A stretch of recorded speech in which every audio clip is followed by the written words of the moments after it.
नमस्कार, good morning. मैं हूं शत्रुजीत दलाई और आज मैं आप सभी के लिए देश विदेश की 10 सबसे बड़ी खबरें लेके आ गया हूं। अगर आप चैनल में पहली बार है तो सब्सक्राइब करना ना भूलें और हां, रोज का इंस्टेंट खबरें के लिए बेल आइकन को क्लिक करना ना भूलें। चलिए खबर की ओर बढ़ते हैं। आज दिन है 22 अक्टूबर 2025 बुधवार। आज का पहला खबर, दिल्ली में बड़ा हादसा, राष्ट्रपति भवन परिसर में लगी आग, दमकल विभाग ने पाया आग पर काबू। दिल्ली के रायसीना हिल्स इलाके में उस वक्त हड़कंप मच गया जब खबर आई कि राष्ट्रपति भवन परिसर में आग लग गई है। दरअसल ये आग मंगलवार को नर्मदा अपार्टमेंट के ग्राउंड फ्लोर पर स्थित फ्लैट नंबर 19 में लगी थी। हालांकि 15 मिनट के भीतर ही आग पर काबू पा लिया गया। दोपहर 1:52 पर दमकल विभाग को आग लगने की जानकारी दी गई थी और दोपहर 2:02 पर उसे बुझा दिया गया। जानकारी के मुताबिक घर के किसी सामान में आग लगने से यह हादसा हुआ। जैसे ही आग लगने की खबर मिली तो अधिकारी तुरंत हरकत में आ गए। अधिकारियों के मुताबिक 2 मंजिला बिल्डिंग के ग्राउंड फ्लोर में स्थित फ्लैट के घरेलू सामान में आग लगी थी। राष्ट्रपति भवन के गेट नंबर 31 के पास यह घटना हुई, जिसे हालांकि कुछ ही देर में काबू कर लिया गया। आग बुझाने के लिए तुरंत दमकल की 5 गाड़ियां भेज दी गई थी, लेकिन सिर्फ 15 मिनट में ही आग बुझा दी गई। इस हादसे में किसी के हताहत होने का या घायल होने की खबर नहीं है। नंबर 2 पर पीएम मोदी के बाद इस शख्स को देश का अगला पीएम बनाना चाहती है जनता। सर्वे में आया चौंकाने वाले नाम। प्रधानमंत्री नरेंद्र मोदी न सिर्फ भारत बल्कि दुनिया के लोकप्रिय नेताओं में शामिल है। लगातार तीसरी बार पीएम बनने वाले मोदी की छवि बेबाक निडर है। लेकिन सवाल यह उठता है कि मोदी के बाद देश का अगला प्रधानमंत्री कौन होगा? भाजपा में ऐसा कौन है जो पीएम मोदी की जगह ले सकता है? साल 2029 के लोकसभा चुनाव के बाद प्रधानमंत्री की कुर्सी पर कौन विराजमान होगा? हाल ही में यूपीयू के द्वारा किए गए सर्वे में जनता से सीधे यह सवाल पूछा और इसके नतीजे चौंकाने वाले सामने आए। उत्तर प्रदेश के मुख्यमंत्री योगी आदित्यनाथ, गृह मंत्री अमित शाह, केंद्रीय मंत्री नीतीश गडकरी। सर्वे में सबसे ज्यादा लोग पीएम योगी आदित्यनाथ को मोदी के बाद पीएम के लिए उपयुक्त मानते हैं। 84% लोगों ने उन्हें सबसे बेस्ट विकल्प बताया। सख्त प्रशासनिक शैली और हिंदुत्व के प्रतीक के रूप में प्रसिद्ध योगी को जनता मोदी का उत्तराधिकारी मान रही है। गृह मंत्री अमित शाह को 12% लोगों ने मोदी के बाद पीएम के लिए सबसे बेस्ट माना। प्रधानमंत्री मोदी के दाहिने हाथ माने जाने वाले शाह की पार्टी पर मजबूत पकड़ और कार्यशैली जनता को भरोसा दिलाती है। केंद्रीय मंत्री नीतीश गडकरी को केवल 4% लोगों ने मोदी के बाद पीएम पद के लिए उपयुक्त माना। उसकी स्वच्छ छवि और प्रभावशाली कार्य प्रणाली उन्हें अलग पहचान देती है, लेकिन इस सूची में वे शीर्ष 2 नामों में से पीछे हैं। दिलचस्प बात यह है कि सर्वे में 52% लोगों को लगता है कि पीएम मोदी को ही फिर से पीएम बनाना चाहिए। नंबर 3 पर इंडिया ईयू एग्रीमेंट, अमेरिका के लिए झटका। यूरोपीय काउंसिल ने भारत के प्रस्ताव को दिखाई हरी झंडी। जाने क्या हुई डील? यूरोपीय परिषद ने सोमवार 20 अक्टूबर 2025 को यूरोपीय आयोग द्वारा तैयार किए गए भारत यूरोपीय संघ के नए रणनीतिक एजेंडा को मंजूरी दे दी। यह एजेंडा भारत और ईयू के बीच आर्थिक, तकनीकी और सुरक्षा संबंधों को नई मजबूती देने के उद्देश्य में तैयार किया गया है। परिषद ने दोनों पक्षों के बीच सहयोग को दीर्घकालीन और संतुलित साझेदारी की दिशा में एक अहम कदम बताया। इस निर्णय को अमेरिका राष्ट्रपति डोनाल्ड ट्रंप के लिए एक झटका माना जा रहा है, जो हाल के महीनों में भारत पर व्यापारिक दबाव बढ़ाने के लिए टैरिफ नीति का सहारा ले रहे हैं। बेल्जियम स्थित यूरोपीय परिषद, जो 27 सदस्यीय आर्थिक समूह की नीतियों और दिशा निर्धारित करती है, ने भारत ईयू मुक्त व्यापार समझौते यानी एफटीए पर तेजी से काम पूरा करने पर बल दिया है। परिषद ने कहा कि दोनों पक्ष साल के अंत तक इस समझौते को अंतिम रूप देने की दिशा में सक्रिय प्रयास कर रही है। परिषद के बयान में कहा गया है, एक संतुलित, महत्वाकांक्षी और पारस्परिक रूप में लाभकारी मुक्त व्यापार समझौता आवश्यक है, जो बाजार तक पहुंच बढ़ाए, व्यापार बाधाओं को कम करे और सतत विकास को प्रोत्साहित करे। यह समझौता दोनों अर्थव्यवस्था के लिए रोजगार, निवेश और तकनीक सहयोग के नए अवसर खोलेगा। नंबर 4 पर पीएम किसान की 21वीं किस्त पर बड़ा अपडेट। इस दिन मिल सकते हैं 2000 रुपए। इन किसानों के खाते में नहीं आएगा पैसा। दिवाली के मौके पर देश भर के किसान उम्मीद कर रहे थे कि त्योहार से पहले पीएम किसान सम्मान निधि की 21वीं किस्त उनके खाते में आ जाएगी, लेकिन ऐसा नहीं हुआ। पहले ऐसा माना जा रहा था कि यह किस्त दिवाली से पहले आ जाएगी, लेकिन किसानों के खाते में अब तक 2000 रुपये ट्रांसफर नहीं हुए हैं। ऐसे में देश भर के करोड़ों किसानों के लिए एक नया अपडेट सामने आया है। फिलहाल देश के करोड़ों किसानों के मन में एक ही सवाल है कि उनके खाते में पीएम किसान योजना की 21वीं किस्त के 2000 रुपये आखिर कब आएंगे। कई किसान इस बार किस्त न मिलने को लेकर परेशान हैं और प्रधानमंत्री किसान सम्मान निधि से जुड़े लेटेस्ट जानकारी का बेसब्री से इंतजार कर रहे हैं। यहाँ हम आपको बताएंगे कि पीएम किसान योजना को लेकर ताजा अपडेट क्या है, किस तारीख तक पैसा आ सकता है और कौन से किसान हैं जिन्हें इस बार 2000 की मदद नहीं मिलेगी। तो आइए जानते हैं पीएम किसान सम्मान निधि की अगली किस्त से जुड़ी हर जरूरी जानकारी। खबर है कि सरकार नवंबर के पहले हफ्ते में यह राशि ट्रांसफर कर सकती है। इसका मतलब है कि जिन किसानों ने अपनी KYC पूरे कर ली है और जिसका बैंक खाता आधार से लिंक है, उन्हें अगले कुछ दिनों में 2000 की अगली किस्त मिल सकती है। इस बार किस्त में थोड़ी देरी देखने को मिल रही है। इसकी एक वजह बिहार विधानसभा चुनाव भी है, जिसकी पहली और दूसरी चरण की वोटिंग 6 और 11 नवंबर को होगी। आचार संहिता लागू होने के बाद सरकार कोई नई स्कीम तो नहीं ला सकती, लेकिन पहले से चल रही योजनाओं की किस्तें जारी कर सकती है। उम्मीद की जा रही है कि सरकार दिवाली से ठीक पहले या 1 से 5 नवंबर के बीच 21वीं किस्त ट्रांसफर कर सकती है। हालांकि इस पर अब तक कोई ऑफिशियल तारीख सामने नहीं आई है। गौर करने वाली बात यह है कि कुछ राज्यों में यह किस्त पहले से ही जारी कर दी गई है। 26 सितंबर 2025 को पंजाब, हरियाणा और हिमाचल प्रदेश के किसानों को 2000 रुपये की किस्त दी गई थी। इसके बाद 7 अक्टूबर को जम्मू कश्मीर के किसानों के खाते में भी पैसा पहुंचा। इन राज्यों में हाल ही में बाढ़ और भूस्खलन जैसी आपदाएं आई थी, जिससे चलते सरकार ने राहत के तौर पर यह रकम पहले ही ट्रांसफर कर दी थी।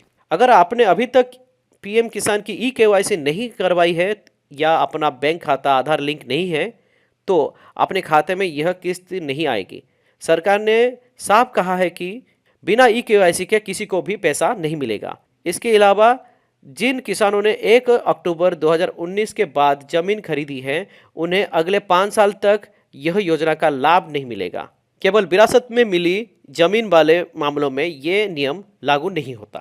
नंबर 5 पर भारत से पंगा, ट्रंप की बड़ी गलती, अमेरिका को होगा नुकसान। पूर्व अमेरिका राजदूत और भारत विशेषज्ञ एरिफ गारसेटी ने हाल ही में एक बड़ा बयान देते हुए कहा कि राष्ट्रपति डोनाल्ड ट्रंप का भारत पर प्रतिबंध लगाने का फैसला एक गंभीर गलतफहमी और रणनीतिक भूल थी। गारसेटी ने स्पष्ट किया कि भारत ने रूस से तेल खरीदने समय पूरी तरह से अंतर्राष्ट्रीय नियमों और प्रतिबंधों का पालन किया है, जबकि ट्रंप प्रशासन ने इसे गलत तरीके से पेश कर भारत की छवि को नुकसान पहुंचाया।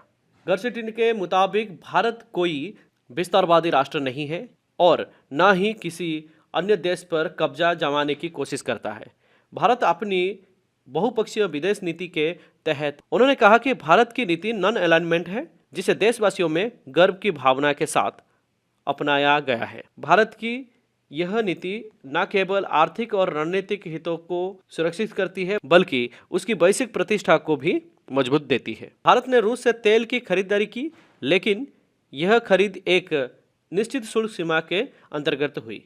इसके बावजूद ट्रंप प्रशासन ने इस बात को गलत तरीके से पेश किया और दावा किया कि भारत रूस के युद्ध उपकरणों को वित्तीय मदद दे रहा है। गारसेटी ने इस दावे को पूरी तरह से निराधार बताया।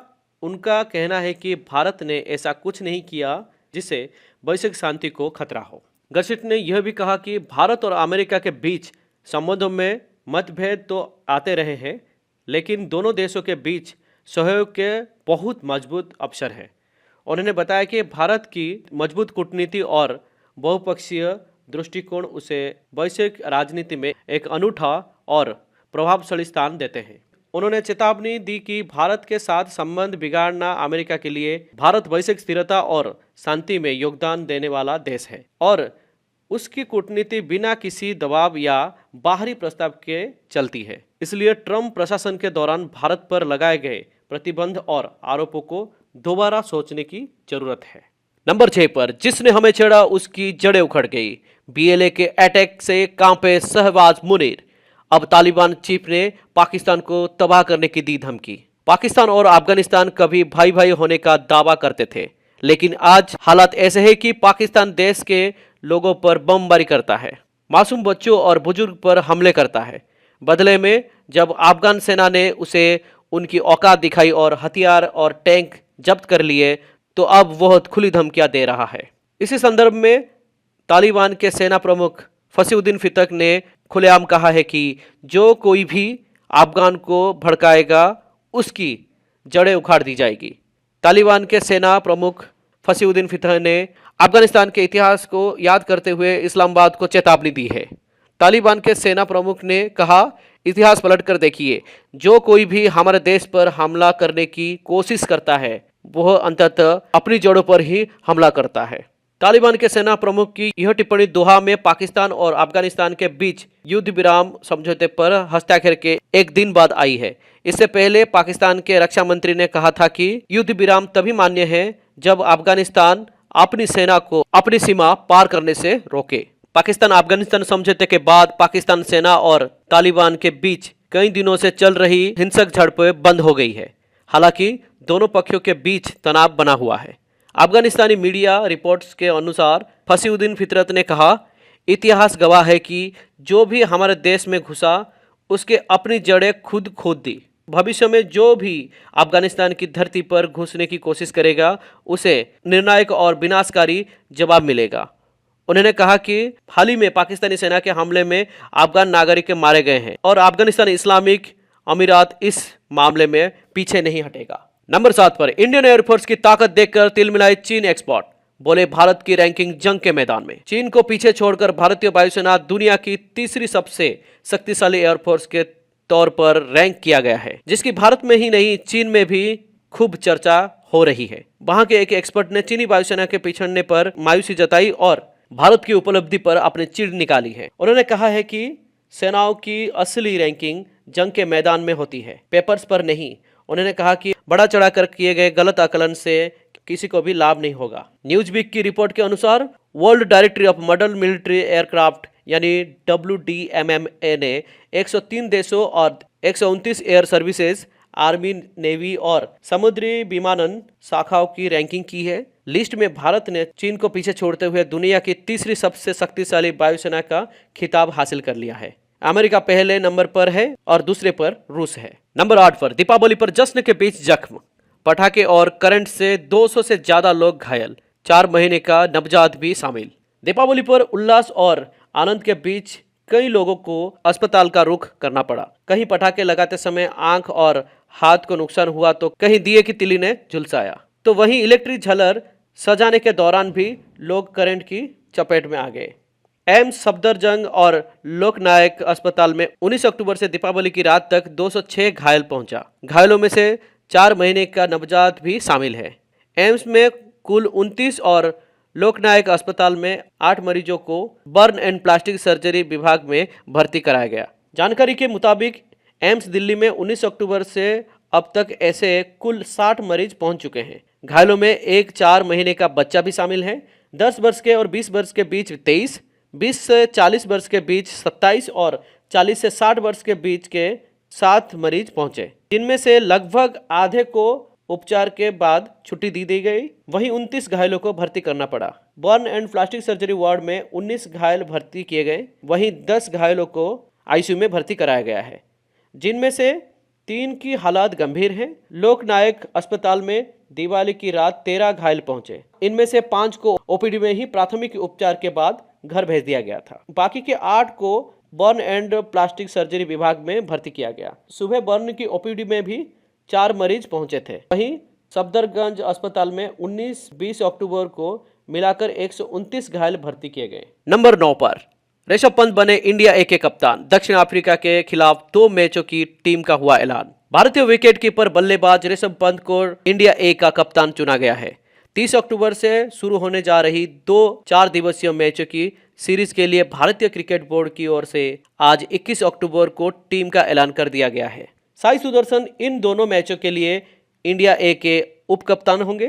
बीसीसीआई ने दोनों ही मैच के लिए दो अलग अलग टीमों का ऐलान किया है। आइए जानते हैं कौन कब खेलता हुआ नजर आएगा। इंडिया की सीनियर टीम इस समय ऑस्ट्रेलिया दौरे पर है, जहां 3 मैचों की वनडे 5 मैचों की T20 सीरीज खेलनी है। इसी बीच दक्षिण अफ्रीका ए भारत आने वाली है। 30 अक्टूबर से दोनों टीमों के बीच 2-4 दिवसीय मैच खेले जाने वाले हैं। बीसीसीआई ने अनुभवी विकेटकीपर ऋषभ पंत को कप्तानी सौंपी है, तो युवा साई सुदर्शन को उपकप्तान नियुक्त किया गया है। पहले मैच में रजत पाटीदार, अंशुल कबोज, आयुष मात्रे जैसे युवाओं को मौका दिया गया है। वहीं दूसरे मुकाबले से केएल राहुल, मोहम्मद सिराज, ध्रुव जुरेल टीम में जुड़े जाएंगे।